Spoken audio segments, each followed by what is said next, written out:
Hello बच्चों, आप सब कैसे हैं। उम्मीद करता हूँ कि आप सब ठीक होंगे।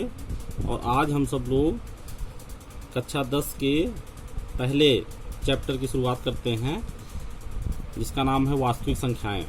वास्तविक संख्याएं, इसको इंग्लिश में बोलते हैं रियल नंबर्स।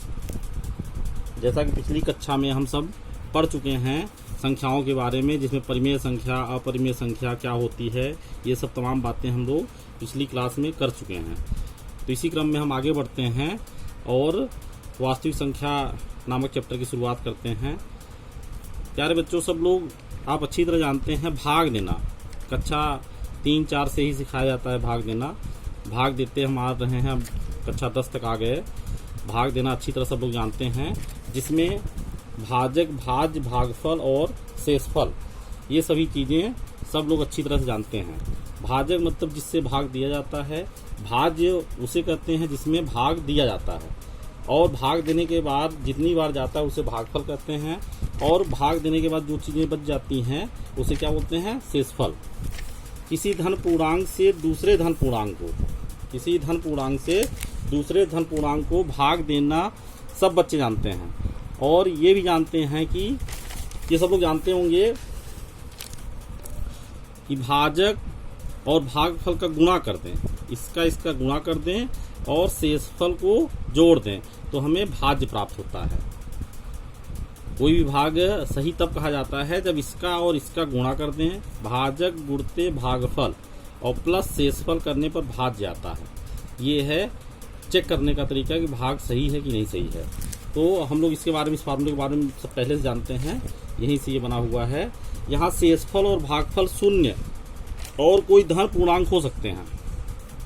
शेषफल और भागफल, शेषफल और भागफल शून्य हो सकता है एवं कोई धन पूर्णांक भी हो सकता है। एवं शेषफल सदैव भाजक से छोटा होता है। ये शेषफल जो यहाँ आता है सदैव किससे छोटा होता है, भाजक से। शेषफल हमेशा भाजक से छोटा होता है। शेषफल और भागफल दोनों 0 हो सकते हैं या कोई धन पूर्णांक संख्याएं हो सकती हैं। इसे सामान्यतः लंबी विभाजन प्रक्रिया के रूप में जानते हैं। इस भाग जो हम भाग करते हैं इसे लंबी विभाजन प्रक्रिया भी कहते हैं। विभाजन प्रक्रिया देखें, जैसे 4 से हम 38 में भाग दें तो 4 9 36, कितना शेषफल बचा, 2। तो 38 को हम 4 और 9 के गुणा में 2 जोड़ के लिख सकते हैं। 2 क्या है, शेषफल है, 4 क्या है, भाजक है, 38 क्या है, भाज्य है, और 9 क्या है, भागफल है। भागफल और भाजक, भाजक और भागफल का गुणनफल प्लस शेषफल भाज्य के बराबर है। यहाँ पे देखें, जो शेषफल है सदैव 0 या 0 से बड़ा होगा। 0 या 0 से बड़ा होगा। शेषफल सदैव 0 या 0 से बड़ा होगा और भाजक से छोटा होगा। भाजक से छोटा होगा। यहाँ ध्यान दें, यहाँ पे चिन्ह बराबर का भी लगा है और बड़े का भी लगा है, लेकिन यहाँ पे केवल बड़े का चिन्ह लगा हुआ है, ठीक ना। यहाँ बराबर चिन्ह नहीं लगा हुआ, मतलब शेषफल जो है 0 हो सकता है और 0 से बड़ा हो सकता है, और भाजक से सदैव छोटा होगा। जैसा कि आप देख रहे हैं, 2 4 से क्या है, छोटा है, और 2 0 से बड़ा है।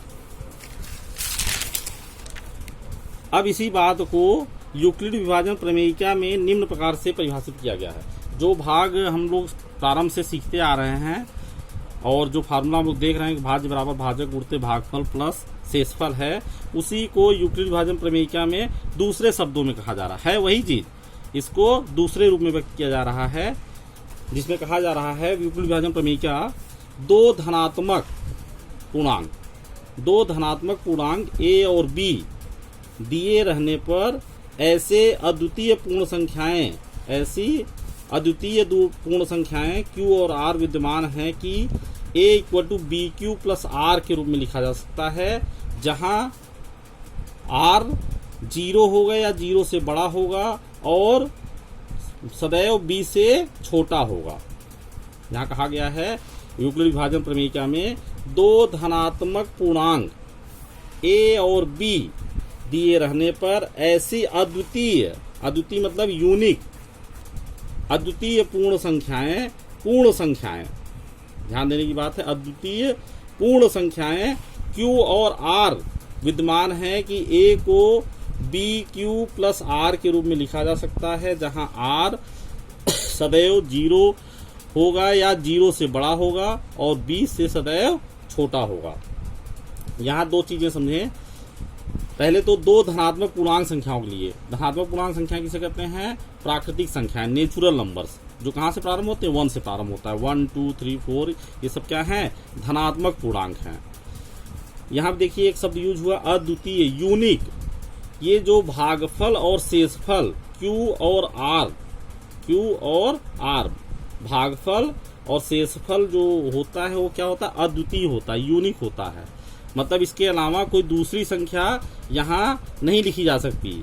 a को bq प्लस r के रूप में लिखा जा रहा है तो q और r के जगह पे कोई दूसरी संख्या इस प्रकार नहीं लिखी जा सकती। a को दूसरी संख्याओं के रूप में व्यक्त नहीं किया जा सकता। तो देखें पूर्ण संख्या भी यहाँ शब्द आया है। अद्वितीय मतलब यूनिक मतलब इसके अलावा कोई दूसरी संख्या इस तरह हमें q और r दूसरा नहीं मिलेगा जिसके लिए हम a equal to B Q plus r के रूप में, और जहां r 0 या 0 से बड़ा हो और b से छोटा हो, इस रूप में नहीं लिख सकेंगे। धनात्मक पूर्णांक नेचुरल नंबर्स, प्राकृतिक संख्याएं कहाँ से स्टार्ट होती है? 1 से। 1 2 3 4 ये अपरिमित संख्याएं हैं, आगे बढ़ती जाएंगी। ये फाइनाइट हैं, लेकिन ये कह सकते हैं कि अनंत नहीं कहेंगे, फाइनाइट हैं, बढ़ते जाइए। अब देखिए पूर्ण संख्या, होल नंबर, होल मतलब संपूर्ण।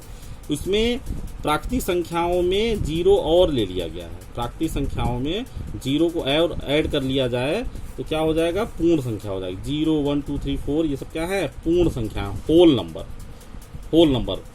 यूक्लिड विभाजन प्रमेयिका पर ही यूक्लिड विभाजन एल्गोरिथम आधारित है। यूक्लिड विभाजन प्रमेयिका हमने अभी क्या पढ़ा? यूक्लिड विभाजन प्रमेयिका।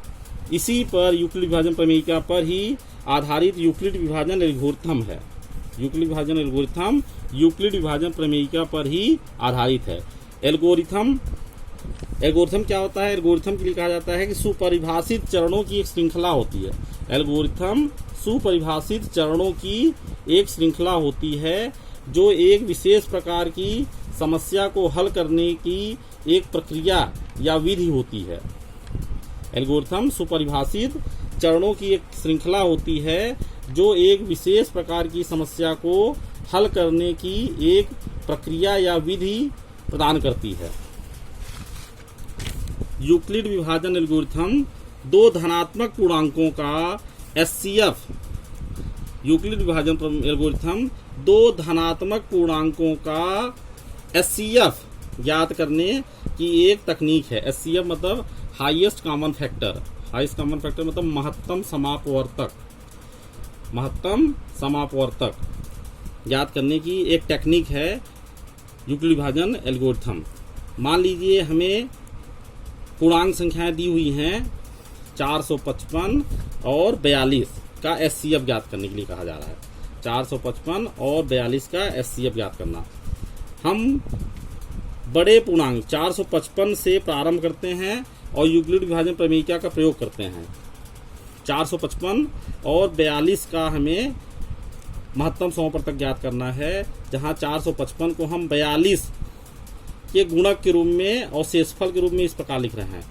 455 को 42 गुणते 10 धन 35। 35 क्या है? शेषफल है। ये क्या है? भाजक है। 42 क्या है? भाजक है। और ये क्या है? भाज्य। और ये 10 क्या है? भागफल है। अब भाजक 42 भाजक और शेषफल को लेकर फिर से यूक्लिड विभाजन प्रमेयिका लगा रहे हैं। तो 42 को अब हम ये शेषफल और भाजक और शेषफल को लेकर यूक्लिड विभाजन प्रमेयिका का प्रयोग कर रहे हैं। पुनः हम तो 42 को क्या लिख रहा है, 35 गुणते 1 प्लस 7। 42 क्या लिख रहे हैं, 35 गुणते